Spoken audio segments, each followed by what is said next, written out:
Welcome everyone to the 2021 East San Joaquin Water Quality Coalition member annual meeting. I'm Perry Clausen, Executive Director of the Coalition. I'm Katie Diemel, and I'm your Grower Relations Representative. So welcome to the annual meeting as a video presentation. We're disappointed as you are that we have to do this online. Unfortunately, with COVID restrictions, we weren't able to secure our facilities and have safe meetings, so we are doing it as you see on this format online. We welcome your comments on this presentation. It's a little longer than our normal live meetings, but we have some very important information we'd like to get to you this year, and we hope you will be able to stay with us throughout this entire presentation. So Katie in a minute is going to talk about the membership packet, walk through all the details that are in that packet, and then I'm going to give you a background on why your dues went up this year. I know that was a shock to many, but there is a lot of information that we want to get to you about why that happened. And then some of you are also in the Modesto interlock management zones and saw the supplemental dues invoice for that. Tess Dunham is going to be explaining to you how that came about and what the regulatory background is with that program.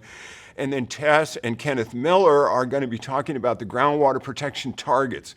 This is a new aspect of our program that begins this year that has long-term ramifications for our farming in this region.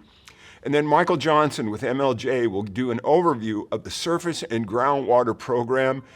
And then finally, we had a recent meeting with the Regional Water Board staff and some of our board members of the East San Joaquin with Regional Board Enforcement Manager Robert Ditto and Sue McConnell, Program Manager. And they're going to give us a few comments on their efforts to identify the non-members in the East San Joaquin area. So hold with us and hope you enjoy this presentation.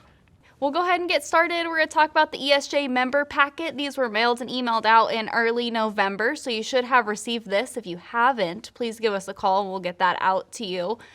In there, you'll find your invoice, your farm evaluation, nitrogen management plan worksheet, irrigation and nitrogen management plan summary report, and also your nitrogen evaluation was included in the member packet this year, so make sure you review all of those items. Everything that is due back to us is due on March 1st this year, so make sure your invoice, farm evaluation, and irrigation and nitrogen management plan summary report come back into us on March 1st or before. And your irrigation and nitrogen management plan worksheet should be completed and kept on file, but it should be completed by March 1st. And again, that's one that stays on farm. Next, we're going to just go over member assistance. Things look a little weird this year, again, with COVID, so please make sure you call for an appointment this year to come in to get your member assistance. So all 3 County Farm Bureau office lines are listed there. Please give us a call to make sure someone is going to be here to meet with you when you are available to come in. The web portal has got some new features this year and has everything live, so you can complete everything this year on the new web portal. It's not super new, but something you'll see. Gives you 24/7 access. You can go ahead and enter all your farm evaluation, your summary report. There's a new worksheet tab, so you can do your worksheet, and everything on the portal has all of your current information. It's a great tool. This is sort of the user dashboard, what it looks like. Your member information has your dues, your parcels enrolled. If you have any changes, you can go ahead and look there. Give us a call. You can do some updating there as well. Has a member requirements checklist. You can complete that, print that, make sure you're actually checking them off. You'll see a mapping feature, so you can map all of your parcels. A document repository, so you can look at all of the paperwork that you've turned in prior. Your INMP summary report, same tool as it has been the last couple of years. Your farm evaluation survey is live now, and you'll see the new section there, and that is the INMP worksheet that you can complete online. You can just go ahead as you scroll down, you'll see all of these new documents here, all the new features of the portal. Here on this slide, you can see the INMP summary report entry. This is step 1. The biggest question I get here is remembering to put edit. So if you are going to make any changes here, make sure you push edit and then save changes. There's a place to add parcels, and you can also export this whole entire sheet to Excel. Step 2 has got all of the different nitrogen sources, the management units, yields, and additional information. So you'll make sure you go ahead and enter all of that. You will have to enter everything, something into every box on this slide here. Step 3, this has all of your different practices. So you'll want to make sure your irrigation efficiency practices, nitrogen efficiency practices, you can check one or as many as you want to. So there's no limit, but you will need to select something for each one of these categories. So the new online tool here is the new Irrigation and Nitrogen Management Plan Worksheet portal tool. We're pretty excited about this one, and this will allow you to complete your worksheet at the beginning of the year with your anticipated totals, and throughout the year you can also go ahead and include your new applications, so it'll keep a running total for you if you choose to use it that way. There's a button at the end of the year once you've completed your worksheet and you've gone through and added your new things that you can automatically generate your summary report for you to review and submit. So it's kind of a one-stop shop now for the Irrigation Nitrogen Management Plan worksheet and summary report. Inside the new portal tool, it gives you some calculators, specifically for your harvest planning and especially if you're in irrigation water. So there's some new tools within the new tool here to help you get the best possible numbers, and it gives you the option to print your worksheet, but you can always have access to it on your portal. You can edit anytime, like we were talking about. You can go ahead and add in any of those applications throughout the year. So it kind of gives you that one-step reporting. You can do it right from your field by logging into the member portal. We'll go ahead and transfer over to Perry Clausen to talk about our new 2020 dues levels. Thank you, Katie. Well, I'm sure you were all surprised to get your membership packet this year and see the increase of the dues for 2021. And I want to give you a little background of why that occurred. So starting in 2015, the Regional Water Board really kicked up its activities for enforcement of non-members. And there were thousands of acres, dozens of growers who'd been avoiding the program since we started and were notified by the Regional Board that they needed to join the East San Joaquin Water Coalition. And the Board of Directors has had a policy for years that anyone that was not in the program prior to 2012 would be required to pay back dues. And there were some substantial size growers who paid back dues, current dues, interest, and a penalty to join the coalition to be a member in good standing. So in this slide, you can see through the years, 2015 through 2019, there was a pretty sizable amount of income that came into the coalition that helped offset some of the costs that began increasing in 2012. We also had in place an informal policy, if you would, on our reserves. We started the coalition in 2004 and 5, and one of those years we had virtually complete depletion of our funds before the new dues were arriving for the following year. The board decided we needed to start keeping several months reserve. So we've had about a 6-month reserve in our bank account through the years and have kept it that way up until about 2019. Well, in 2020, we had a pretty dramatic drop in the new membership because the regional board, for the most part, found all the growers who had not been in the coalition. Now, there are some still, admittedly, that are still hiding and not in the coalition that at some point will be brought into the program through enforcement that the regional board has continued and is continuing. So those two factors contributed to the conversation of the 2021 dues level increase. So this lack of income, the lack of reserves that we had used in previous years were not available. So we had to adjust our dues upward. The other major factor is, again, back to 2012, there was a number of new programs that were adopted that had to be implemented and that are now been rolling out in the last couple of years. And then during the whole period as well, the state board continues to increase the per acre charge that each of the coalition in the Central Valley must pay. And as you can see in this chart, it's been dramatically increasing since 2011 when the new program kicked in. And this funding is used to cover the cost of administration and staff at the Regional Water Board. So this year, our dues that we pay to the state board is now $1.12 per acre. So just to give a summary of the major cost increases that have occurred since that 2012 order was adopted that we didn't have in past years. One is this groundwater protection targets.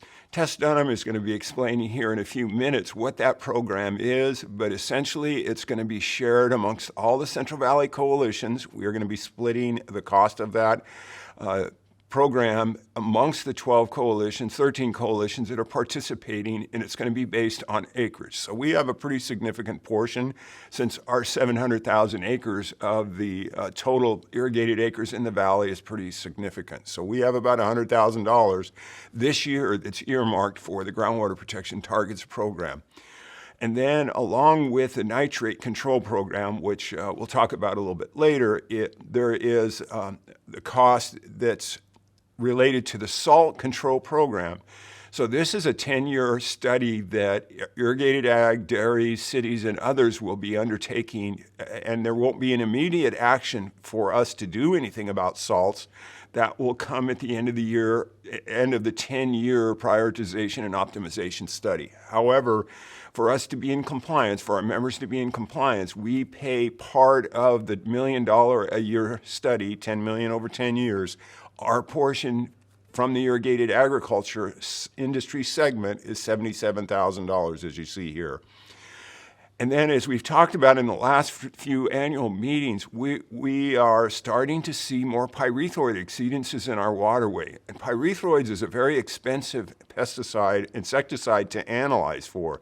So when we do sediment toxicity testing or the analysis of the water quality of the water column, there is a pretty substantial cost. And the increase this year, because of what we found last year, is estimated to be about $50,000. We won't know until we actually implement the program. And then the continuing program expenses are pretty significant. The salt control program I mentioned, and then this extra pyrethroid analysis is going to be substantial going into 2021. So we continue to face this issue with nitrates in groundwater. We talk about this every year, but it's still top of the agenda for the state legislature and also the regional water and state water boards. And we're dealing with a legacy issue primarily. And it's taken decades for these nitrates to accumulate in the groundwater, but we're having to deal with the outcome of that. One way that the state is addressing that, the State Water Board, is through the Irrigated Lands Program and the Dairy Program for our particular discharges into groundwater. And one of the priorities that is going to continue to be put forward in these programs, and again, you'll hear about this here pretty soon on the nitrate control program for the management zones, is those residences whose wells are impacted by nitrates have to be provided safe drinking water. So there's an effort underway now where the industries that have nitrates in their discharges, and that of course is irrigated ag, dairies, cities, wastewater treatment plants, wineries, food processors, everyone that has nitrates are combining efforts to create a fund to provide those well owners whose wells are above the drinking water standard replacement water. And those efforts will begin in 2021. And there's enough documentation now. This is out of a report that was sent to the state legislature several years back, but it gives an indication of where we are seeing high nitrates and the potential contributions. And the major contributors are from these historic discharges, primarily irrigated agriculture and manure. So out of this order, the biggest impact to growers for your reporting, you've already seen much of it already, is this reporting the nitrogen applications. We're now reporting the crop yield. There's these summary reports that have to be turned in about the practices that we are all using. And as we talk about every year, this is not just East San Joaquin. This is all growers in the Central Valley. And then as a first step to deal with where there's excess applications of nitrogen, there is the program called the Outlier identification. Again, same thing has to be done in all the coalitions, and this is the identification of growers who the reporting has shown to possibly have excess applications of nitrogen. And we'll talk about that in a little more detail in a minute. All these new reporting requirements that came about in 2012 have a point to them. And in part, it's developing a strategy of how are we going to prove to the public and to the water board that we are not causing or contributing to nitrate contamination in groundwater. So this strategy is what we call strategy for understanding nitrates in groundwater. So first we got to figure out, are we in fact causing the contamination? And then how are we going to measure that if we are, and what progress we're making over time? So there's a couple of different ways we're doing that. I mentioned the crop nitrogen coefficients. We'll go over that a little bit later. But we also have to determine how these management practices may be affecting groundwater, and we're doing that through the Management Practices Evaluation Program. The last and even most complicated approach that's in process right now, and again, you'll hear a little bit more about this, is what's called the Groundwater Protection Targets. That is what we are working on now. Actually, this year, we started last year, and in the coming years, we're going to be developing what are called targets for what we need to do in our practices to meet the drinking water standard in the groundwater aquifers. That's not going to be simple. And it will show us, it'll give us an idea where in our irrigated agriculture practices where improvements may need to be made. Now we're going to have Tess Dunham with Consors and Conway talk about the CV salts process and the management zone development that many of you are now being involved with through the supplemental dues. So Tess has been involved since the initiation of this basin plan amendment process and has a very good knowledge and understanding of this program, and we'll talk about that for the next few minutes. On May 31, 2018, the Regional Water Board approved amendments to the Central Valley Water Quality Control Plans, or Basin Plans, which include the new salt and nitrate control programs. On October 16, 2019, the State Water Resources Control Board, or the State Board, also approved the amendments, followed soon after by the Office of Administrative Law in January 2020. Tess Dunham is here with us today to talk about the nitrate control program, a key part of the Basin Plan Amendment. She is legal counsel for several Central Valley Water Quality Coalitions and is an attorney with Consors and Conway in Sacramento. Ms. Dunham, along with the Central Valley Coalition leaders, spent the past 10-plus years working on ways to change how nitrate discharges were being regulated by the water boards. Existing enforcement tools, cease and desist orders and cleanup and abatement orders, and the approaching deadlines for meeting the nitrate drinking water standards for agriculture discharges left all industries with nitrate discharges little choice but to develop a different regulatory approach. So under the nitrate control program that the regional board adopted, they are looking to prioritize. It is being implemented by identifying priorities, what we call in groundwater basins or subbasins, as to where the largest problems with nitrate and groundwater exist. The priority 1 basins, there are 6. They include Modesto, Turlock, Chowchilla, Cahuilla, Tule, and Kings. There is then priority 2, which is broader. Priorities in the basin plan were identified by evaluating nitrate groundwater quality over a substantial amount of time and data, and it was based upon the data and information brought together that the regional board, along with the executive committee for what we call the CV Salts Executive Committee, established the priority areas, again based upon levels of nitrate assumed to be within the groundwater based upon data that was readily available at the time that the analysis was done. The coalitions receive that notice to comply on behalf of all of its members when they have a groundwater basin in the coalition area that is considered to be a priority for nitrate. Once that notice to comply is received by the coalition, they need to start working and determining how they're going to develop management zones and working with all other dischargers of nitrate. It's important for the growers of the Central Valley to recognize that the nitrate control program doesn't just apply to irrigated agriculture, it also applies to dairies, POTWs, food processors, wineries, any industry that is regulated by the Regional Water Quality Control Board and discharges nitrate is subject to the Regional Board's nitrate control program. Agriculture is subject to the nitrate control program because we know that we cannot farm without applying nitrate-based fertilizers, whether compost, organic, or synthetic. While agriculture has greatly improved how it farms and how we utilize nitrate fertilizers, it's nearly impossible for most crops in the Central Valley to farm without some level of nitrate that might be available to leach to groundwater, even with the most modern of practices that we are employing today. Because of that inherent issue with respect to farming, we need the nitrate control program. The nitrate control program allows the Regional Water Quality Control Board to provide an exception to agriculture for meeting water quality objectives. Typically, the Regional Water Quality Control Board would only allow us up to maybe 5 to 10 years to meet nitrate water quality objectives in discharges below the root zone. With the nitrate control program, the Regional Water Quality Control Board will now have the ability to allow agriculture and dairies and others up to 35 years. This does not mean that we need to show that the groundwater meets the nitrate objective within 35 years. It means that we have to show within 35 years that irrigated agriculture is no longer causing or contributing to an exceedance of what we call the nitrate objective. The nitrate objective is a drinking water standard. It was set by EPA back in the 70s.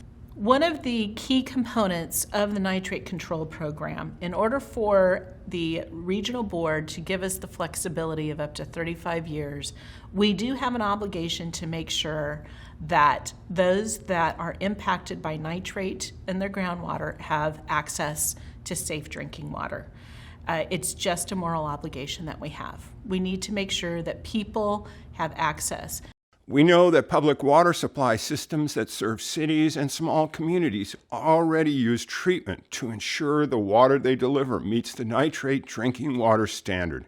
But in the Central Valley, there are a lot of small communities of 25 connections or less and rural residences with wells that don't meet the nitrate drinking water standard. So we in agriculture have to pay a share of the cost for providing water to these residences?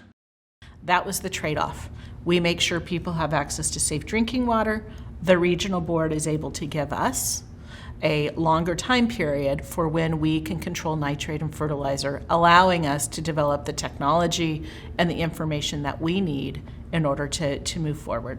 The whole idea with the management zone is that all dischargers are coming together in order to determine how is the best way to address nitrate in the long run and also to make sure people have safe drinking water in the interim. It is the expectation that those in agriculture, as well as dairies and others, will pay for at least the access to interim drinking water. For irrigated agriculture and those growers that are part of the coalitions, you won't necessarily see the direct requirements of the nitrate control program on how it impacts you every day, other than potentially the fees that you pay your coalition. Each coalition will establish on their own how they want to administer and have the administration for those management zones and working with other dischargers. But your coalition will be providing overviews and information specific to how they will implement the nitrate control program for those management zones that are, or those areas that are priority under the nitrate control program. And as so often happens with any new regulations these days, the environmental justice activists threatened to challenge this new approach even before it was adopted. To head that off, a group of permit holders held weeks of negotiations with the Water Board and NGOs. That resulted in targeted revisions to the Basin Plan Amendment to address those concerns. How did we fare? They did not get everything they wanted. We did not get everything we wanted either. So under the nitrate control program, when a basin is considered to be a priority and the water board sends out the notice to comply, that kicks off the time frame of when actions have to happen. For those priority 1 basins, once the notice to comply was sent, there is essentially a 270-day-ish clock. In this case, the regional board for the priority 1 basins, they sent out the notices to comply in May of 2020, and they've given everybody until March 8th of 2021 to submit a preliminary management zone proposal. There are 3 primary deliverables that management zones will need to put forward. The first one is a preliminary management zone proposal. That preliminary proposal is this is who we are, these are all the dischargers that are participating, this is how we're going to govern ourselves, this is how the area for the management zone, this is the basin or the physical geographic area that is being covered by this management zone, these are all the participants, and also the most important part of that is an early action plan. The early action plan is how is that management zone going to work to try to take care of immediate or interim drinking water needs for those that may have been impacted with nitrates in groundwater. This, under the final management zone proposal, it allows the dischargers to further refine and basically put together their management zone and the governance for the management zone. After that, then there starts developing the management zone implementation plan. So the first 2 deliverables are more about governance and organization and implementation of early action plans. And then the last deliverable is the management zone implementation plan, which is how all of these dischargers in the management zone are going to come together and address nitrates in groundwater over the long run and in their various discharges. I understand that all of this sounds daunting and scary, and it is. However, the purpose of the nitrate control program was to give us that extended time period. 35 years is huge. Being able to give us a 35-year time period and giving the regional board more flexibility for addressing nitrate is helpful for agriculture by far in the long run. Without the nitrate control program and the additional authority that's been provided to the regional board, we probably would be looking at needing to show how we are going to meet in below the root zone in the next 5 years, which would have been an impossible task. So yes, it's going to cost us, and no one likes that. We all understand that cost is difficult. But overall, in the long run, it does give us a launching and a time frame to address the nitrate in agriculture so we can continue to flourish and to maintain the sustainability of agriculture in the Central Valley. We all recognize that agriculture has made great strides in improving farming in order to protect water quality. And we have come a long way. Unfortunately, we just haven't come to the level that we need to. We will get there. You know, agriculture in California, if anything, it's innovated and it's on the cutting edge, and have full confidence that we will be able to get to where we need to be. But we wanted to make sure we had the time necessary to do that. So to talk more about the groundwater protection formulas, values, and targets, we have Tess Dunham with Consoys and Conways and Kenneth Miller with Formation, Inc. to talk about the process that we are going to be going through to develop these groundwater protection formulas, values, and targets. When the Regional Water Board in 2012 adopted the new order that mandated reporting of nitrogen fertilizer applications, there was included a requirement to develop what is called a Groundwater Protection Program. This program consists of 3 key components: a groundwater protection formula, groundwater protection values, and groundwater protection targets. The 13 Central Valley coalitions combined efforts to develop one approach for these 3 steps that is applicable to the entire region. A landscape-based model using cutting-edge technologies was selected as the most economical way to understand the contribution agriculture might be making to nitrates in groundwater aquifers. The University of California, in conjunction with the Almond Board of California and the California Walnut Commission, has spent millions of dollars on field studies that produced valuable information for those crops, but were limited to field-size research plots. If a field study approach were taken for all crops grown in the Central Valley, the cost to growers would be tens of millions of dollars. What the model does is simulate irrigated agriculture in the Central Valley using real-life cropping and management information at a fraction of the cost of performing the multitude of field studies that would be needed. Tess Dunham is working for the Central Valley Coalitions to develop the Groundwater Protection Program. Ms. Dunham is legal counsel for several Central Valley Water Quality Coalitions and is an attorney with Soares & Conway in Sacramento. What do those three components mean? The formula is that equation to calculate the values. And what is the value? The value is what is happening now with respect to agriculture as it currently exists. And the target is where do we need to go in the long run? Targets will be phased in over time. They will be implemented through the management plans that are prepared by the coalitions, and also the targets will consider recharge and other factors that occur in the veto zone, but again, it's over time. So the beginning of the program starts with the development of a formula, and the formula was due to the Regional Water Quality Control Board on July 1st of 2020. What this model does is it is used to calculate what is the values at the root zone level. Most importantly, the groundwater protection values are calculated on a township basis. They are not field level based, although we use the information that all of you submit to your coalition. They are calculated and submitted to the water board on a township basis, and so there's one value per township, rather than looking at it on an individual crop or an individual field type basis. Ken Miller is with Formation Environmental. They are an environmental consulting firm with offices in Sacramento and Boulder, Colorado. Formation works on issues ranging from air quality to water quality, and for clients such as municipalities, utilities, and private industry.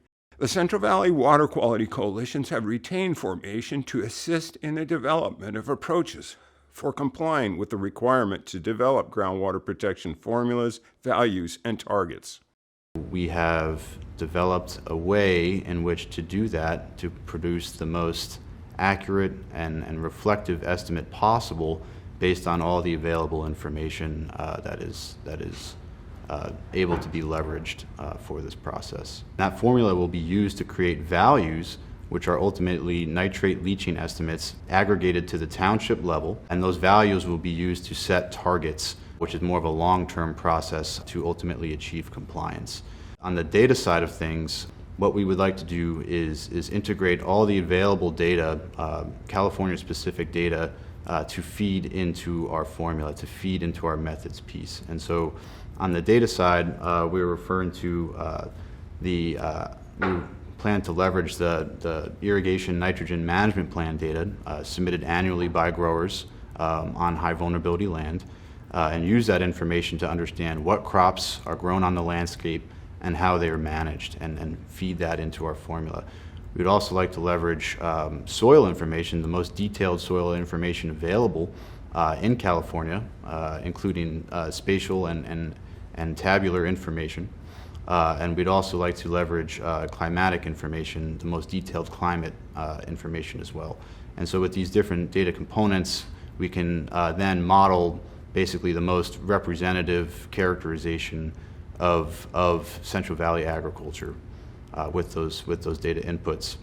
And as those data are procured, we would then integrate them into our methods, which is using the Central Valley SWAP model, which is a process-based model that I can describe in a little more detail shortly, but ultimately allowing that model to be the methods side of the formula component. A lot of thought went into different options, and ultimately this was selected as the most desirable model to use for this specific application. And there's a lot of reasons why we selected SWOT for the application of the Groundwater Protection Program. SWOT stands for the Soil and Water Assessment Tool, and SWOT is a model that was developed by the USDA, Agricultural Research Service, over the past 30 years and has been constantly improved and updated along that time frame. So we know that nitrate leaching happens on a daily time step, right? It happens in events. As water irrigation is applied, nitrate can move through the soil profile. So SWOT actually operates on the daily time step, and so we can simulate those actions in a very granular way. It is a landscape level model, which means it's able to be used to simulate the Central Valley, which is of course a very large area. But the nice thing about SWOT is that we can actually model very small units of area within that larger domain. And so we can actually model down to the subfield level. And so for any given field, if you have a variety of soils, for example, within that field, we can actually model those uniquely and capture all of that information in a very granular way. What the crop actually does in the model is it's planted. We tell it when to be planted. It grows from solar energy. It photosynthesizes. As it's growing, it's accumulating biomass. It's taking up water. It's taking up nutrients. And as it reaches maturity, we can harvest a portion of that plant, remove it from the field. We can remove the nitrogen in that portion of the harvested material from the field. All of that is being captured in the model. And so there's an active crop growing in the model. On the management side of things, you can also be very detailed in SWOT. And so we can prescribe irrigation and fertilizer and try to do our best to represent what people actually do on the ground in the Central Valley. And so what that means is we can tell the model how much we're irrigating, when we're irrigating, how frequently we're irrigating, what type of irrigation we're using. Is it furrow? Is it drip? Is it sprinkler? In terms of fertilizer, we can specify fertilizer type. Within the SWOT model, we're able to digitally farm, right? And so what that means is we can grow a crop in the model, we can irrigate and fertilize when the crop needs it. As I've mentioned, SWOT considers information like climate and soil, right? And so soils, the properties associated with different soils are captured within the model and will influence the way in which nitrogen and water behave within the farming system. So as a function of your soils, water and nutrients will infiltrate at different rates. They'll hold water at different rates. They'll drain at different rates. And all of those different pieces are captured and as reflective as possible in that we're using the most detailed soil information available to us from the National Resources Conservation Service. And so all of these physical processes that are captured in SWOT are reflected. And so that first step is really just getting all of our data, all of our information together and understanding what that data really tell us. What we decided to do is let's try to model every possible scenario under the sun up front, and that way all that information, all those model runs can be generated in a more efficient manner and used into the future with very little upkeep. It's all getting aggregated to the township level. And so while this helps us really create a robust estimate of leaching within a township because we're tailoring all of this information to very unique model runs, at the end of the day, the information that reported is really within that 6 mile by 6 mile township. And so it doesn't actually expose any one given report on that side of things. Step 2 is developing the root zone library.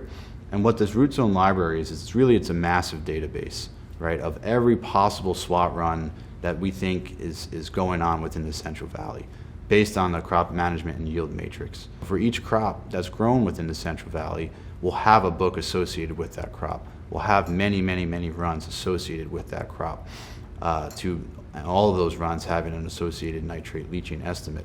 Finally, once the root zone library has been populated for each crop, then we move on into step 3, right? And that's calculating the root zone values, right? And the way in which we calculate the values is we look and we do a matching exercise between grower reported information. So we look at within that parcel, what soil that parcel contains, what crop was grown, how much nitrogen applied, and what was the yield. And we can look into our library and create a match for that given INP report. And then we match every single parcel within the township. We find a run for each of those parcels, and we roll that up to the township level value.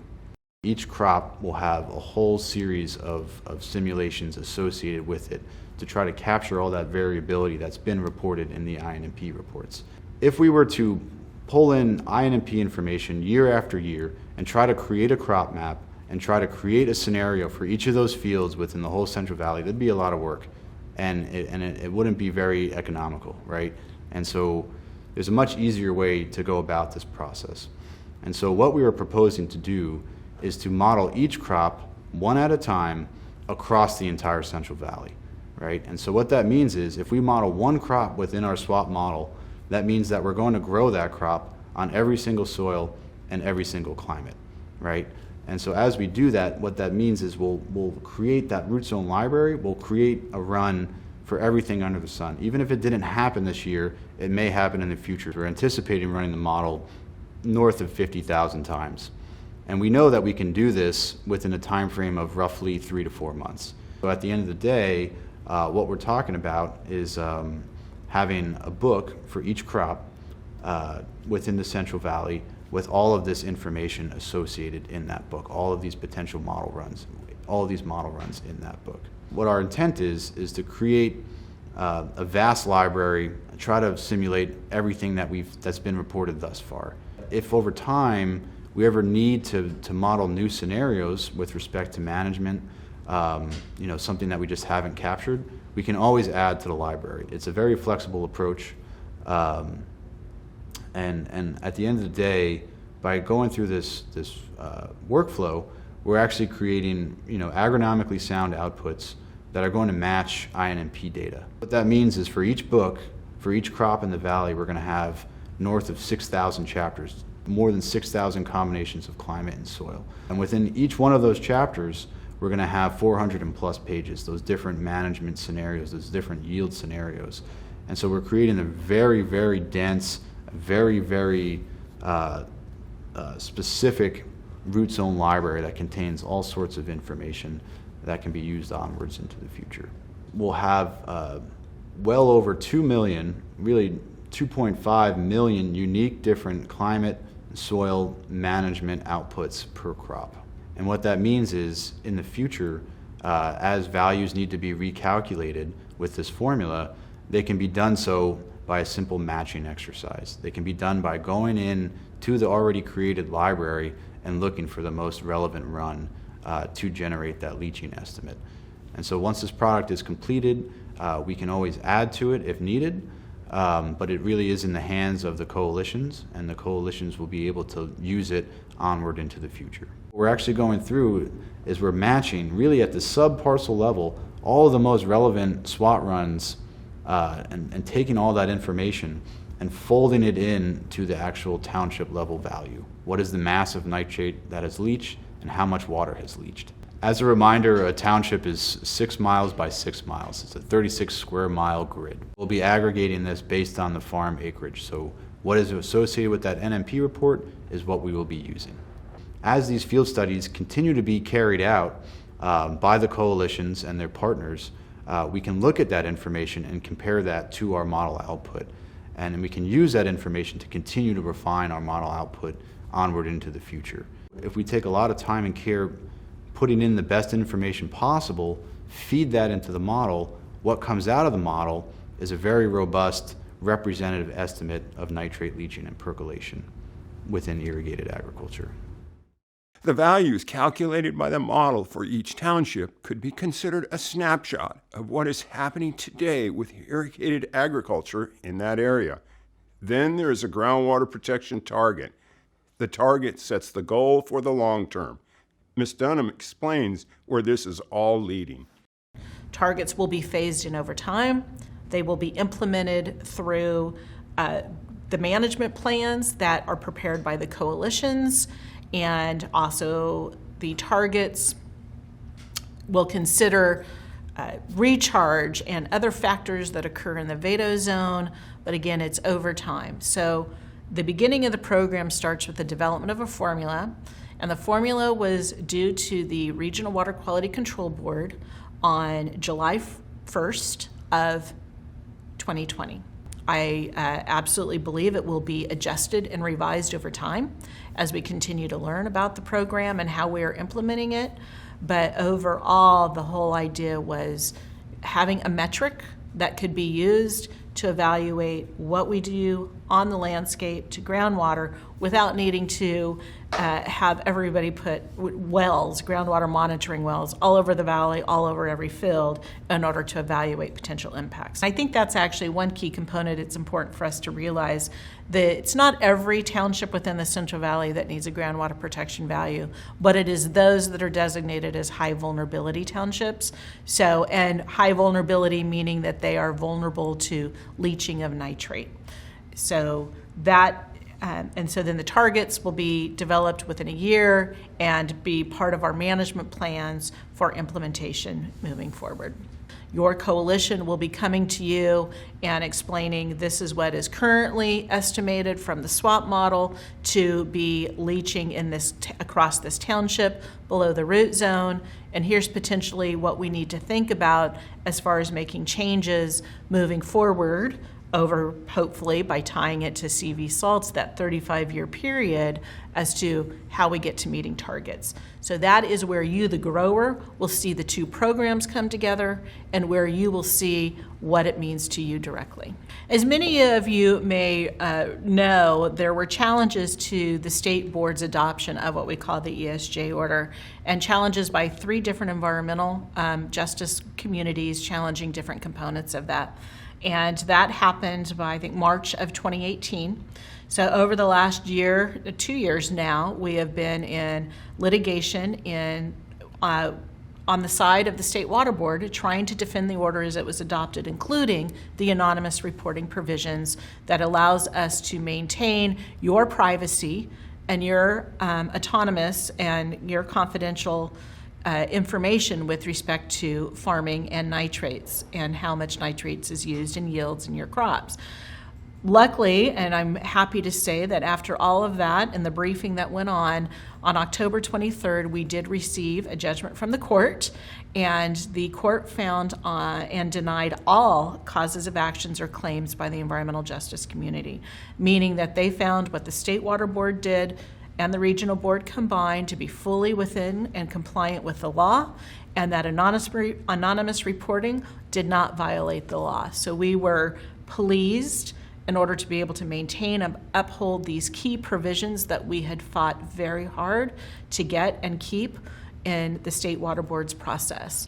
Next, we're going to have Michael Johnson with MLJ Environmental talk about how the crop nitrogen coefficients are used to help us understand the amount of fertilizer that we may be applying that's over the crop need.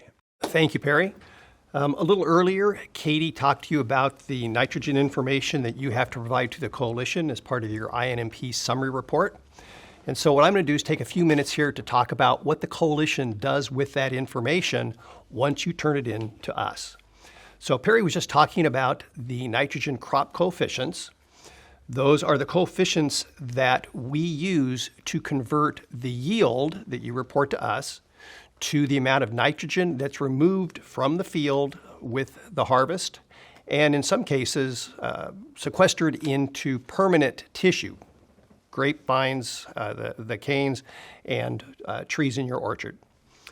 So for example, there is a crop coefficient for almonds that's been developed by Dr. Patrick Brown from the University of California, Davis, and he has determined that there is about 0.068 pounds of nitrogen removed for every pound of yield off of your orchard.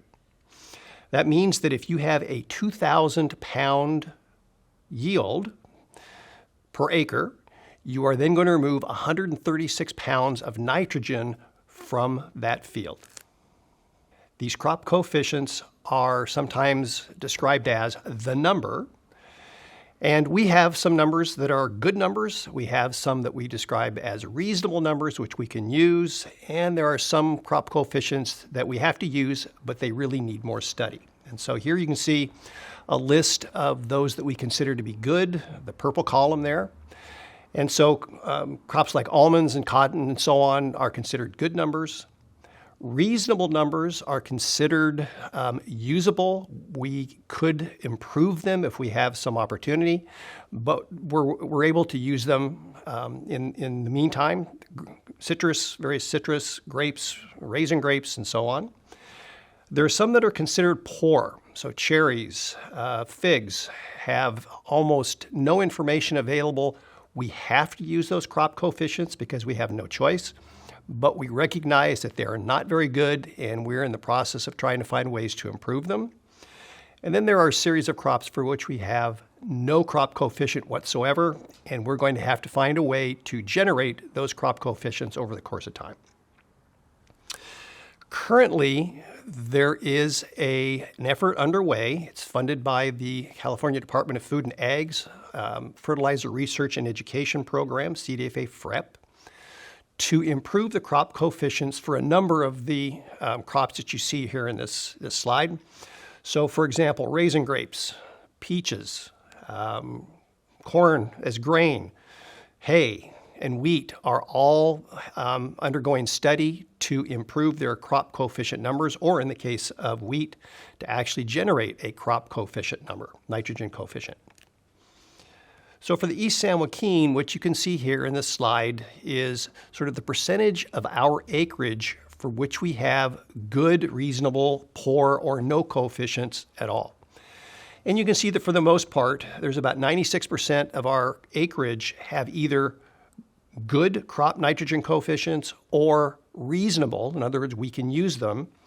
And only a small percentage have either poor or no crop nitrogen coefficient at all. So we're actually in pretty good shape overall. That said, we still need to do a little bit of work and improve the coefficients where we can. So Mike, with the crop nitrogen coefficients, is it going to matter varieties or soil types or different parts of the valley as far as the numbers that are going to apply to each of these crops? Currently, we have a single crop nitrogen coefficient for all almonds, another crop coefficient for all walnuts. There is no consideration of variety, location, or anything. That's one of the issues that the coalitions know that they need to address. They are engaging the commodity groups, and it's a question now of who is going to sort of investigate that further, whether it's going to be commodity groups or whether the coalitions are going to have to undertake that effort.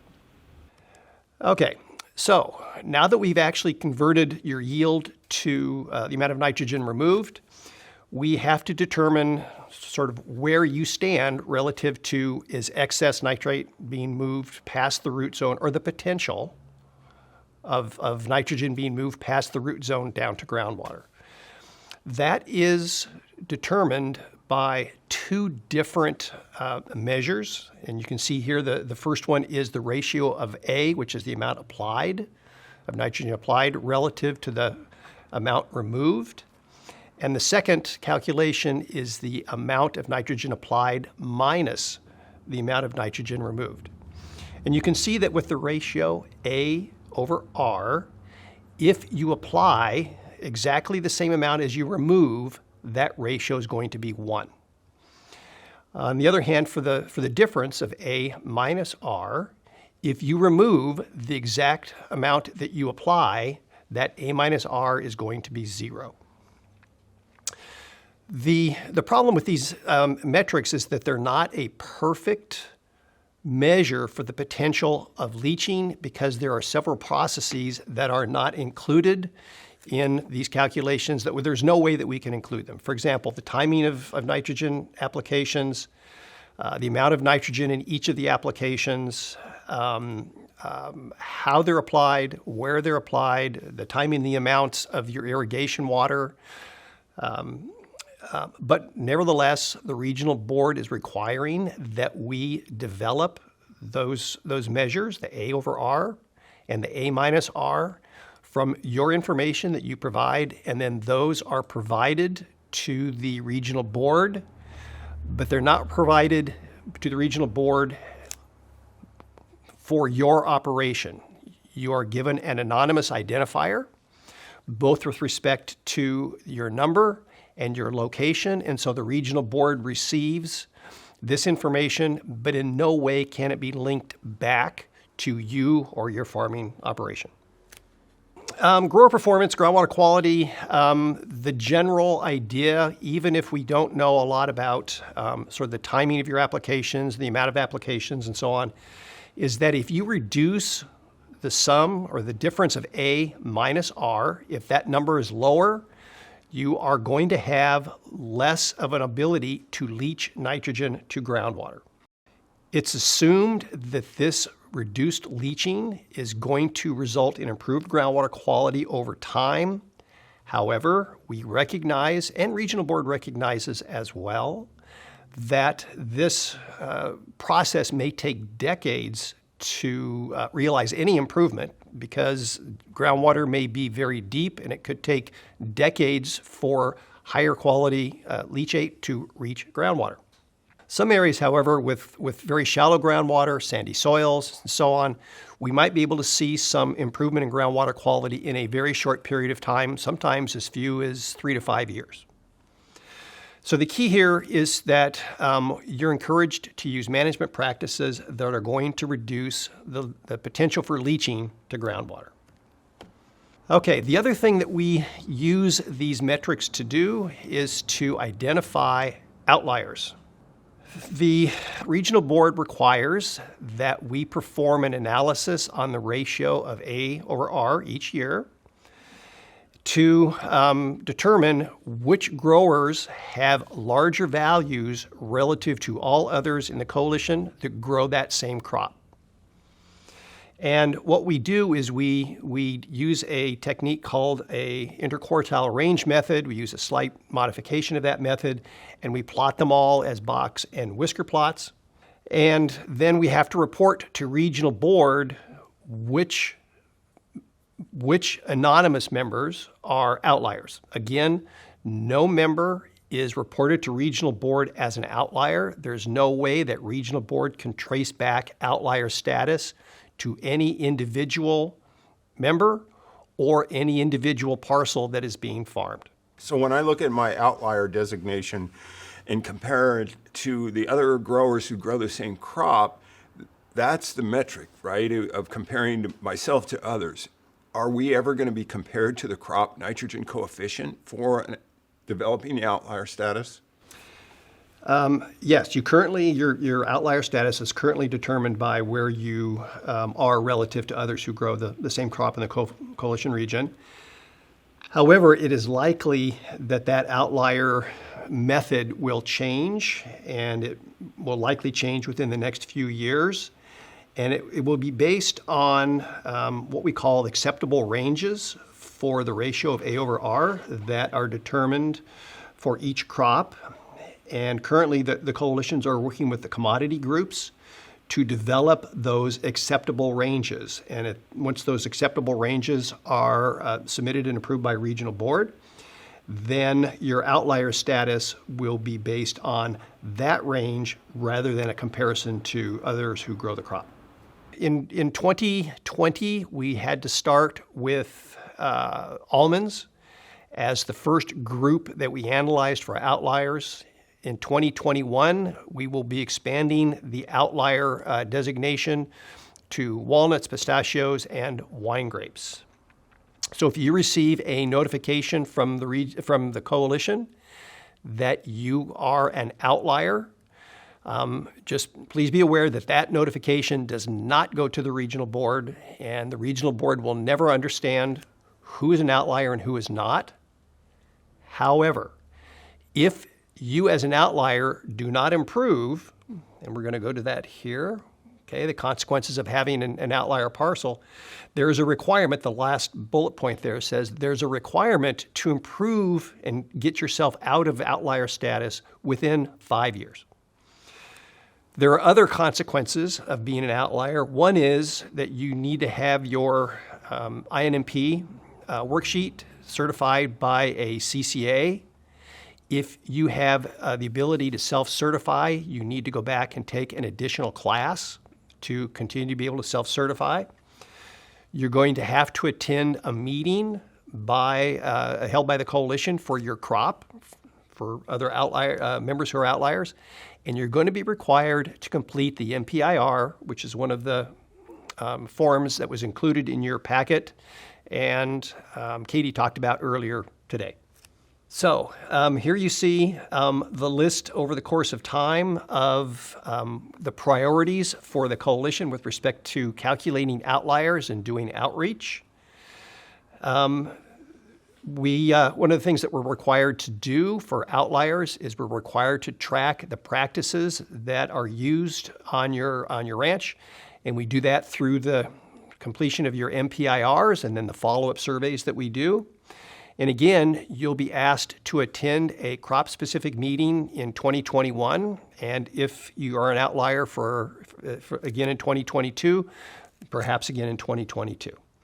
So the key here is that you want to not be an outlier. It cuts back on your workload tremendously.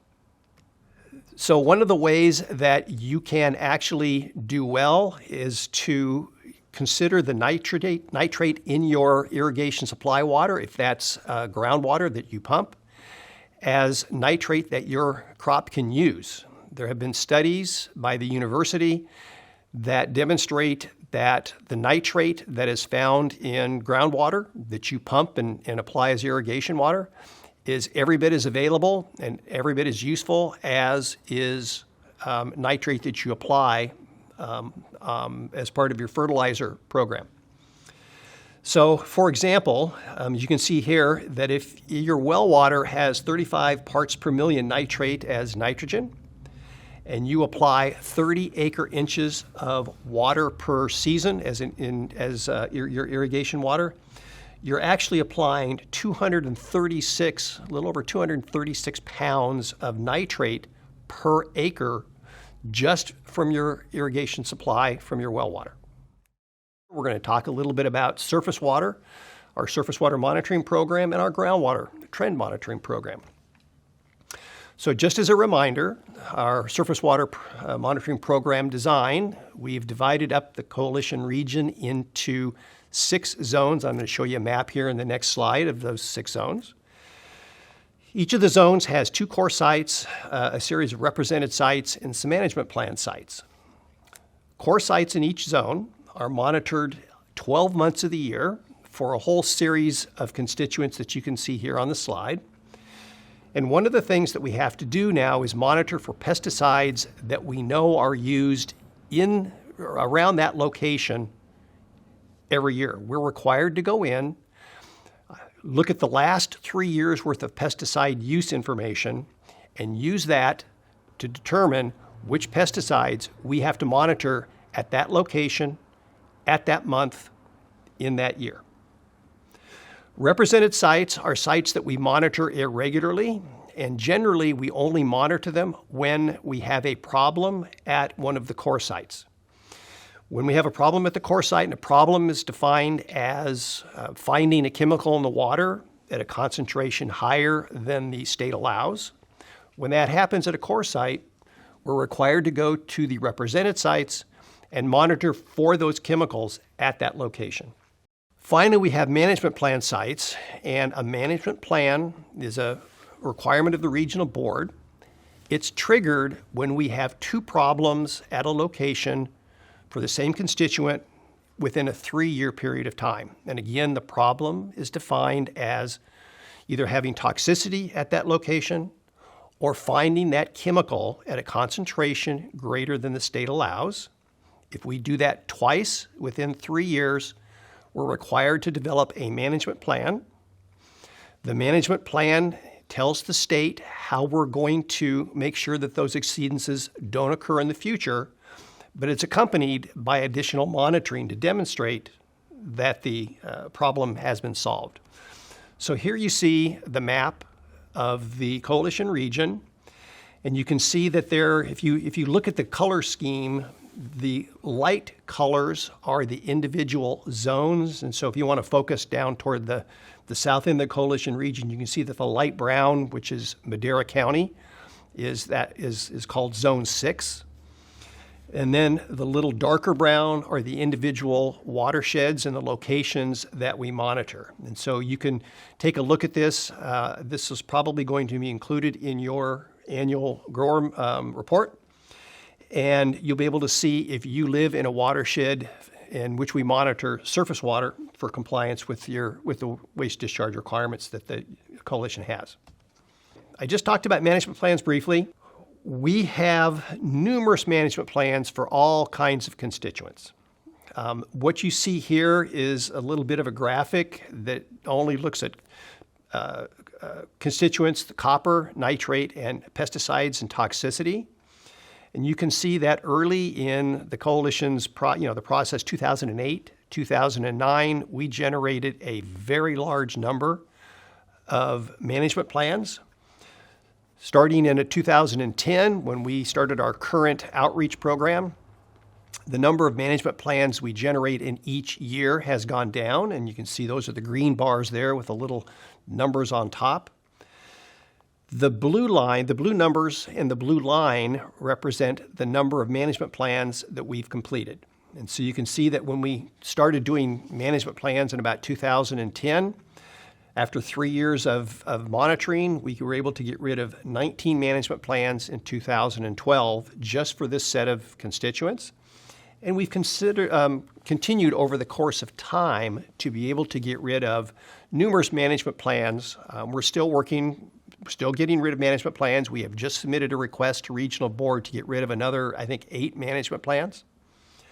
But the one thing I also want to call your attention to is the slight increase when you go from 2017, 18, and 19 for the number of management plans triggered. And we're going to go into the reason for that. We've seen a slight uptick. It's going to be due to pyrethroids, and I'm going to talk about that here in just a second. The pesticides that we found in the water in 2019 and 2020 were a set of pyrethroids. And you can see the chemical name there, the bifenthrin, and then you see in bold type the product names, the most common product names. We had a couple of herbicides, glyphosate and oxyflorphin, Roundup and Gol. We detected them, but there were no actual exceedances, so the concentrations were quite low. And then we had a fungicide, which we also detected at a very low concentration. Again, the state did not consider that concentration to be a problem. But for the pyrethroids, there were significant problems, and I'm going to show you this here. One of the things I've done in the past is I've gone through each county individually when we do our annual meetings. I only show one county's worth of results. Here I'm going to show you all 3 counties, one after the other. The results for Stanislaus County, you can see that again, just like last year and the year before that, we have a large number of problems with physical parameters, bacteria, and some nutrients. We tend not to consider those to be particularly problematic. Regional board is really not after us to clean those kinds of problems up because they realize that irrigated agriculture likely is not responsible for a lot of that. But you can see in Stanislaus County that there were some toxicity hits. There were toxicity to algae at a large number of locations, and we're still trying to understand what's the cause of that. And we had sediment toxicity at one location here, lateral 2.5 near Keys Road. For Merced County, again, the same physical parameters and bacteria. We had some copper issues. We always have copper issues. The farther south in the coalition region we go, the more likely we are to find copper in the water. Again, what we've determined is that the copper is not a result of applications from irrigated agriculture, but it's just a natural an issue that naturally occurs that we can't do anything about. And regional board has not pushed us to try to get rid of the copper because they understand also that it's a natural problem. It's a naturally occurring element. There's nothing we can do about it. And the pesticides, you see that there are pyrethroid problems at 8 8 times we had pyrethroid problems, okay? Mostly we had them spread across the coalition region. We had 2 of them at Highline Canal at Highway 99. We also had some algae toxicity, and we had toxicity to a new organism that we need to test this year called Hyalella azteca, and I'm going to go into some more detail on that here in just a second. And finally, Madera County. We have fewer problems in Madera County always because there's always less water in Madera County. So we spend a lot of time traveling to the waterways, water bodies in Madera County and not collecting water because there's no water to collect. That said, we do have a little bit of issue with copper. Again, naturally occurring, not a problem.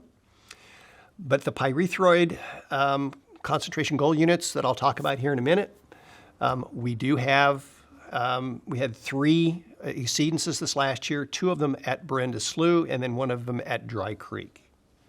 So these pyrethroid detections in these waterways, how do we know they're not coming from cities and other users of pyrethroids, like you mentioned? One of the things that we've been careful to do with our monitoring program is to monitor in locations that exclude urban areas. That said, there could be potentially some pyrethroids that are entering our waterways that aren't a result of irrigated agriculture, but there was really no way to determine that, and for the most part, we monitor only land that is farmed and not urban land. Okay, the reason that we're talking so much about pyrethroids is that the regional board passed a regulation focused specifically on pyrethroids. They dealt with pesticides in the past. Chlorpyrifos was targeted for years and years and years, and in fact now is no longer available on the market. They've switched their focus, regional board has switched their focus to all the pyrethroids that are on the market today. The problem with pyrethroids and what we have, the way we have to monitor them is that we can detect pyrethroids in minute quantities in the water bodies. Very, very small concentrations. We can detect them. And once they're in the water body, they do not break down rapidly. Other chemicals break down fairly quickly. Pyrethroids will stay in their current state for in surface water for weeks, and in sediment they'll stay for months.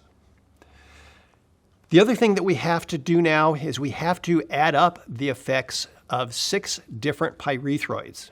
We no longer treat pyrethroid chemicals individually. They're treated as one large type of chemical problem, and we have to add up their effects, all 6 of them. So the results over the last year indicate that you can see here bifenthrin, lambda-cyhalothrin, permethrin, cypermethrin, and those product names, we've found those in the water most often, and I'm going to show you here the number of detections for bifenthrin. You can see that's the most commonly detected chemical. Lambda-cyhalothrin is next. Cypermethrin and the cyfluthrin and permethrin have fewer detections, but we are finding them.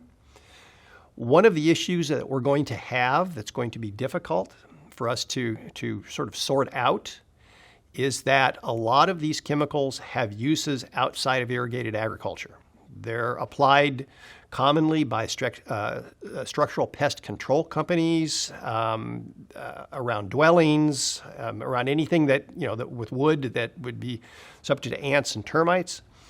But they are used by irrigated agriculture. And if they are and they're detected, the assumption is that irrigated agriculture is responsible for their presence in surface water, and therefore we're going to have to deal with this problem. Here you see a graphic of the locations, the months over last year in which we found the pyrethroids in the water. And the vertical axis there that you see, the 5, 10, 15, 20, and so on, is what's referred to as our chronic goal units, it's basically a reflection of the amount of the pyrethroids that we find in the water. And so what you can see is that for the most part, most locations and most months, we find a little bit. It's not a lot. But again, the objectives, the goals for the regional board are so small, and we can measure them at concentrations that are very, very small, that there are considered problems. But there are two locations, Brenda Slough and Dry Creek, in which we had fairly substantial amounts of those chemicals in the water. And those are particularly problematic, and when we submit that information to the regional board calls us on the phone and says, these are big problems. What are you going to do about fixing them?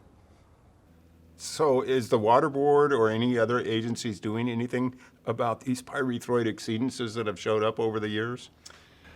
As I mentioned a little earlier, one of the reasons for the focus on pyrethroids is because the regional board has passed new regulations. It's called the Pyrethroid Control Program. We are in the data acquisition phase. We are required to monitor. That's one of the reasons that we're spending so much money. That control program has a monitoring requirement for irrigated agriculture, also for stormwater programs, urban areas, anybody who might have pyrethroids applied in their area.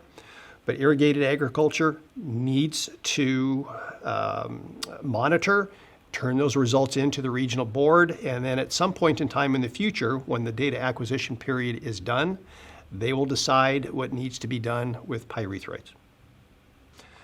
One of the things that the pyrethroid monitoring has triggered is that we have a new toxicity test that we had to start to implement this last October of 2020, and then it will go through the next year. It's a small organism called Hyalella azteca. It's a small amphipod. It's just a little organism that lives right on the top of the sediment, right at the bottom of the water column. It is the most sensitive species on the planet that they've been able to find to the effects of pyrethroids. It's unusual in that it's that sensitive, but somehow they were able to find it, and it is that sensitive, and we now have to use it in toxicity testing. In fact, it is so sensitive to the effects of pyrethroids that it will die, these organisms will die in water that contains pyrethroids at concentrations that we can't even detect. Now, the problem with this is that it's an expensive test. A little earlier, Perry mentioned that the increased cost of pyrethroid monitoring was $50,000. That was up through September of this last year. We've determined that we need this year to perform 127 different tests. And if you think about the 127, that includes both the water quality analysis, the chemical analysis for the pyrethroids, in addition to the toxicity test. The toxicity test is about $825 per test. The total cost, if we don't have to do any more testing than this, the total cost is about a little over $146,000 more than it was last year. Last year when I talked to you, I estimated that it could be as high as $135,000, so I was pretty close, but even then just a little under the new costs. So Perry talked about your due structure. One of the issues that we've got that is fixable is that we're paying another $146,000, almost $150,000 just to monitor for pyrethroids. If we can eliminate the problems with pyrethroids in our water, in our sediment, those costs would drop substantially. And I can remember 10 years ago talking to you as members about managing your organophosphate, your chlorpyrifos applications, and how much it was costing back then. And everything got cleaned up. We did a great job with chlorpyrifos. You as members did a great job managing your applications. And we need to do the same thing with pyrethroids. Okay, I'm going to change gears a little bit here and talk about what we had this last year, the Surface Water Expert Panel. At the annual meetings last year, I introduced this topic. We had just gotten this process started. This was not something that the coalition volunteered to do or ventured into itself. This was generated by the petition by the environmental groups of the East San Joaquin waste discharge requirements. When the state board issued their new requirements back in 2012 and 16, the environmental groups challenged the surface water monitoring program, claiming that there were too few monitoring locations, and they in fact wanted everybody to monitor at the ends of every one of their fields. They said that the coalition did not monitor often enough. We didn't monitor the correct constituents, and they wanted all monitoring information to be public. So their specific suggestions included they would have liked to have seen individual growers monitoring their own discharge and checking the local creeks and ditches running by their property. They wanted that to happen several times a week. And if the growers detected a problem, they would call up a mobile monitoring team that would be on standby 24/7 that would respond to that location and collect additional samples to confirm the problem. They wanted an additional set of monitoring locations that they called integrated monitoring locations that we never quite understood what they meant, but that was one of their requests. And again, they wanted everything, all monitoring information, the edge of everybody's field, the monitoring that would occur there, they wanted all of that to be public information. So that petition went back to the state board to resolve and make a decision as to whether our monitoring program, our surface water monitoring, was adequate. And the state board said, we can't tell. We don't know whether it's adequate or not. So they called for a formation of an expert panel. The regional board formed that expert panel. It had national experts from as far away as New York that were part of the group. And then we spent most of 2020 attending a series of meetings, providing a very large amount of material to this expert panel, after which they pulled all of the information together, the panel did, and they wrote a report about their findings. So their findings, here you see sort of quotes from the actual expert panel findings. And you can see that what they said was basically our monitoring program is solid. There are no serious problems with the way that the program is designed or implemented. And in fact, as a whole, adequate and appropriate. The panel is impressed with the adaptive nature of the program and has routinely led to the identification of exceedances and has been effective in improving water quality. So they liked the program as it was. They did not recommend any changes to the basic design of our program. However, as an expert panel, they felt like they wouldn't be doing their job if they didn't have some additional recommendations that we should implement as part of our program. They wanted additional species for toxicity testing. They added in a species called Chironomus. It's a little worm-like thing that lives in the water. They wanted the coalition to reduce their ability to detect chemicals in the water, develop new methods to detect chemicals in the water. They wanted continuous measurements of dissolved oxygen for reasons that we've never been able to understand. And they wanted to expand the management plan focus outreach program. So what does this all mean? The final report came back from the expert panel to the regional board in December of 2020, so just a few short weeks ago. And the regional board now must decide how they're going to implement the program, if in fact they are at all these recommendations. It's not clear that they're going to make the coalition actually do any of these recommendations. It seems unlikely that they could ignore all of the recommendations, so I anticipate that we will have to do something. It's not clear yet just what we're going to have to do.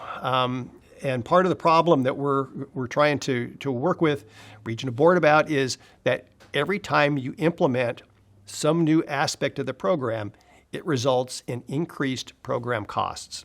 And you're being faced with a large number of increases in costs for all sorts of reasons.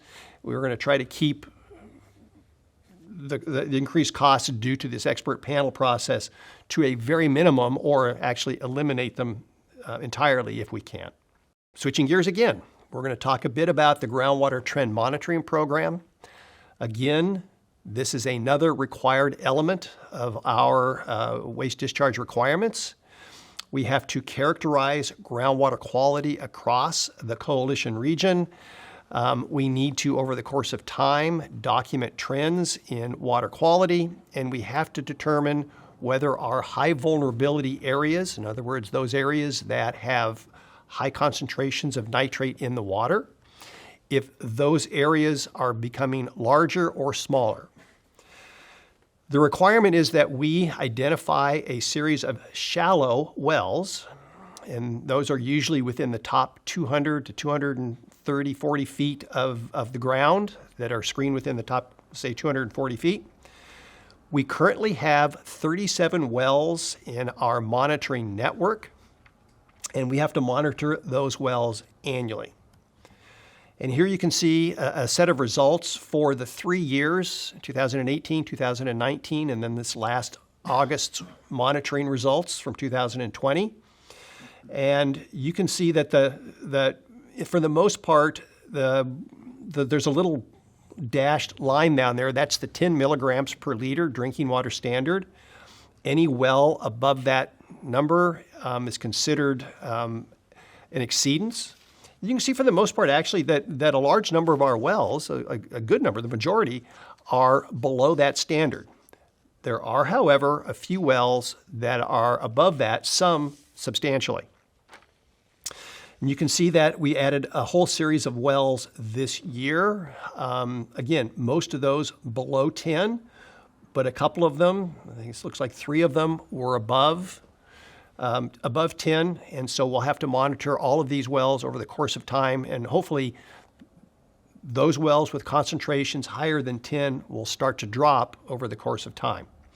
Again, we realize that it could take a long time for a substantial decrease in concentration to occur, especially with water that's down around 240 or 250 feet deep. Here are those results, again, spread out by location. And you can see that the big purple dots there are those wells that are over 20. Anything red or sort of bluish and purple are over 10.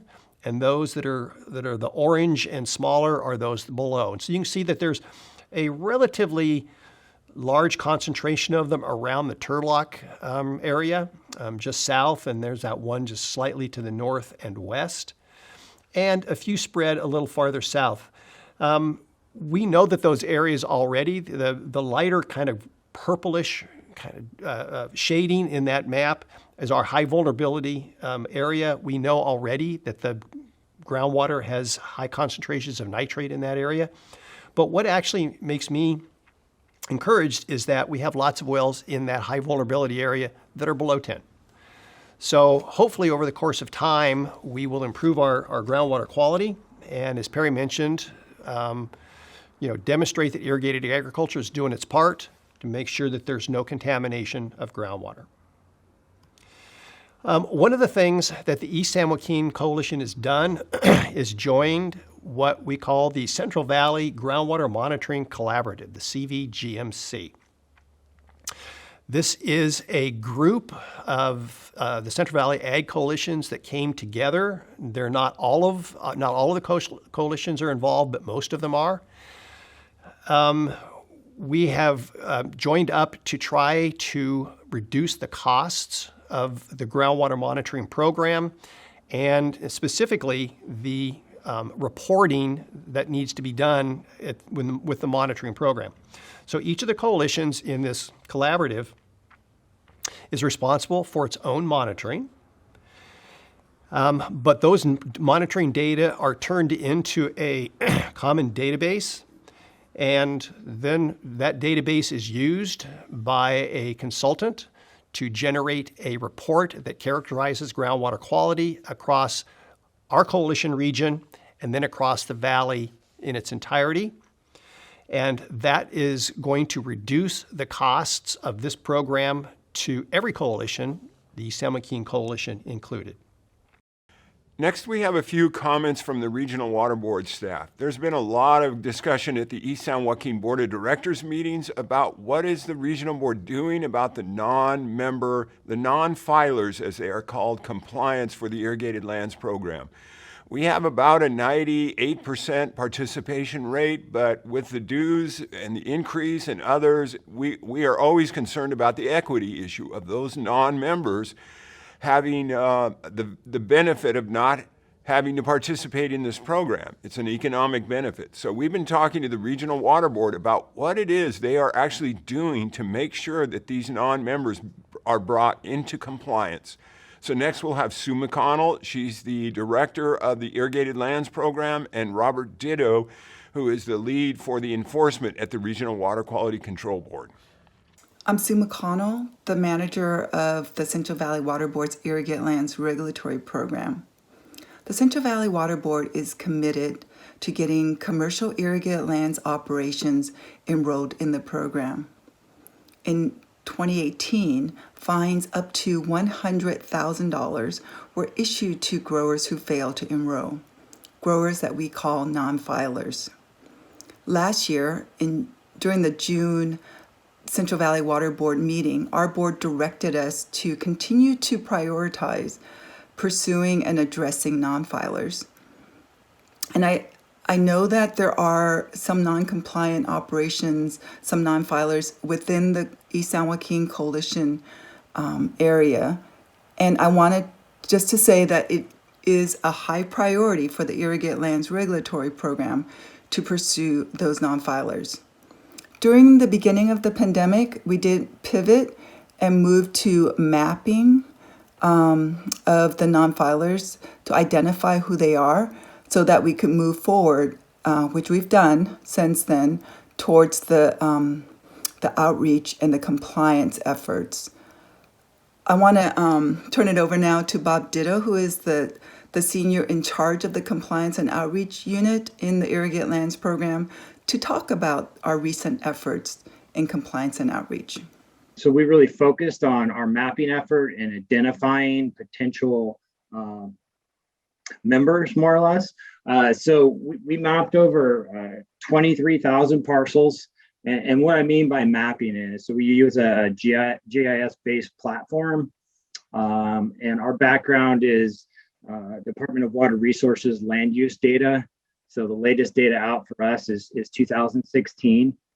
So we use that layer, and then we put everything we know on top of that layer, the existing members, anything we already know from past mailings, any dairies that have been identified, so any known information we put on that map. And then what is left is what we need to inspect. So by inspecting, we're looking at this an aerial view of the parcel and identifying certain aspects of it has potential to be a commercial irrigated parcel. So that creates a list for us. So also with COVID, we talked with our executive management on kind of going with a softer approach, very sensitive time. And so what we introduced was a reminder letter. This reminder letter is a introduction to our program. It's not certified mail, and it just introduces the program, and it's a start to our process. So we get some members that come in to the front door through that process. And then our next step is our directive letter, which is our 13260 directive letter that has more kind of enforceable language in it, gives a time frame of when they need to enroll. We follow that up with a notice of violation, and then no response after that. We end up, or we could end up at our board with an administrative civil liability. So out of this mapping exercise, I'll give you guys a little bit of numbers. We've identified about 2,800 parcels that need follow-up from us in the East San Joaquin area. Again, this is based on our available data.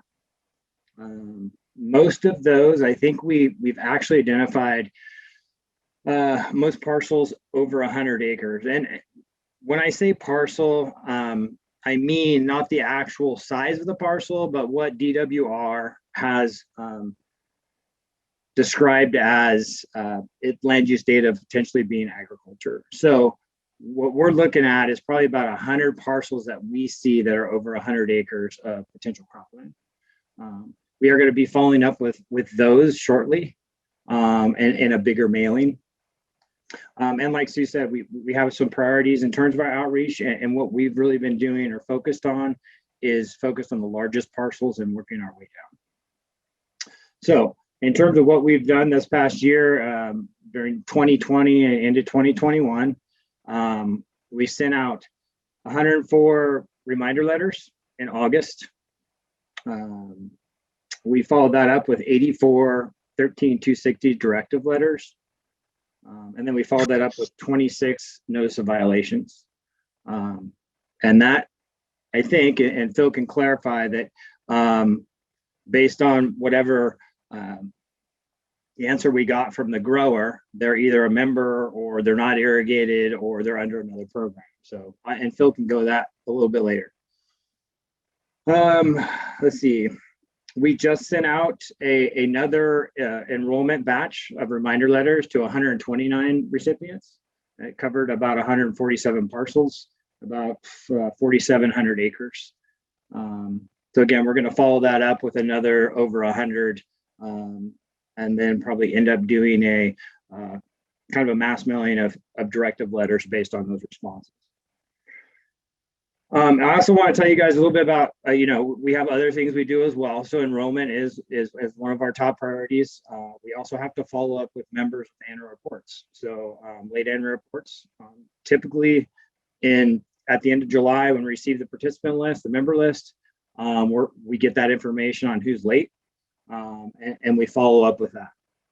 So currently we have about 313 members to follow up with. And we are in that process right now. We're about to send out notices of violations for, about 300 members. We also deal with drop members. So members that don't pay their dues, they're actually put into the list as dropped from the program. And so we do follow up with them as well. And we have about 80 members to follow up with there. We'll quickly go over the member packets, what's included. So just when you're flipping through that packet you'll see your member invoice due March 1st. Your farm evaluation survey, you haven't had to do that in a couple of years. So back to farm evaluations, make sure you complete that. It does look a little bit different, and that one's also due on March 1st. Your irrigation nitrogen management plan summary report, it is the same as it was last year. So go ahead, complete that one, submit it back to us. The new irrigation and nitrogen management plan worksheet, it's the same as it was last year, but it's somewhat new. Make sure you fill that out, complete it, keep it on farm, get all the required signatures. You'll want to make sure that one's in your file in case there ever is an inspection. And don't forget, we do have that new worksheet tool on the website. Sediment erosion control plan. If you've already completed this one, you don't have to do it again. Just go ahead and make sure that one's on your file. That's not one that comes back into us, and it doesn't have to be updated unless things on your farm change. The nitrogen evaluation packet, this is a new section in the overall packet. You did get a separate mailing of this last year. This year it looks over several different crops, and it tells you if what that acceptable range was. Mike went over this pretty extensively, so make sure you go over that section in your packet. It is pretty important. You will see, if you are an outlier, it will have that MPIR survey, and you will be getting an information on a crop-specific meeting coming up. Next thing to go over here is the coalition overview. We're in year 18, I believe that's correct. It was formed in 2003. There's about 3,200, almost 3,300 landowners, cover over 700,000 irrigated acres. We cover Madera, Merced, Stanislaus, Tuolumne, and Mariposa counties. Couple new changes in reporting. This year that farm evaluation is required, so it hasn't been required in the last 2 years. It looks different than it has in the past. Some of the things that were previously on the farm evaluation are now on that irrigation and nitrogen management plan summary report. The MPIR surface water. So if you are in one of those management plan watersheds that Mike was speaking about, you need to complete this surface water survey. You'll get a call from myself or Wayne Zipster to come out. We'll meet with you. This year we've been doing them over the phone, of course, but it's a survey that we complete to talk about some of those problems that we're specifically having in those watersheds that are in a problem area. So if you do get a letter about a surface water MPIR, please call us and we'll be reaching out to you as well. The same thing goes for the MPIR for groundwater. Mike went over these as well, but this is specifically if you are an outlier, you have to complete this extra survey and come to an additional meeting. So pay attention. We'll be sending out information about these upcoming meetings. And then, of course, the summary report, the Irrigation Nitrogen Management Plan summary report is required of all members this year. And previously, there's been a couple different designations, large farms, small farms, and now everyone's included. Even those in low vulnerability areas are expected to turn this in. So if it's your first year, give us a call. We're happy to help. Again, all those numbers were listed earlier of all the different county offices that have people available as a resource. Further going over that Irrigation Nitrogen Management Plan summary report, you will need to have it signed off by a CCA, a Certified Crop Advisor, or go through a self-certification. Those are still being offered. We're hoping to have some of those virtually this year, so stay tuned for that. Those classes, they'll be posted on the website. We'll be posting information via email. We'll also be sending out postcards as soon as we know more about those self-certification, but CDFA is working to have an online course for those available. Anyway, just make sure you're staying tuned for that. As far as the sediment and erosion control plan, we're also working on a web-based class for that, so those also require a certification. Or a signature from someone who's certified. You can go through the self-certification course. It's a one-time course. There's no continuing education required for this one. So pay attention. You can sign up on the ESJ website. We'll email you and send out a postcard as soon as those courses do become available. So the Irrigation Nitrogen Management Plan summary report, it was all included in your packet. Remember to keep the worksheet on file. That stays with you. And then the summary report, you want to keep a copy of it as well, but you want to send one back in to us. They were all mailed out in that November packet, but they are due on March 21st, so don't forget those. This is just kind of a quick look at what that survey, the worksheet specifically looks like. It's the same as it was last year, but a couple of new features in the last 2 years. Specifically, you'll see that crop evapotranspiration number 2 under pre-season planning, and the anticipated crop irrigation. I get a lot of questions about these, so one thing to note is it's perfectly acceptable to put a range in there, what you anticipate falling within. It's kind of hard to predict that early in the year. And good resources, especially for ET, is your farm advisors in each county. They can give you very good information if that's not a tool you've used in the past. And then you'll see irrigation efficiency practices, nitrogen efficiency practices, and irrigation methods. So that's 1, 5, and 8. Those all previously used to be questions on your farm evaluation. So they've moved over here, and those are something you'll also see now on the summary report. This next page is the summary report. It kind of has, everything that's been on there last year is still on there. You got to put who completed the forms, the crop year harvested. Make sure this says 2020 because we're looking at what you did last year. Submittal date.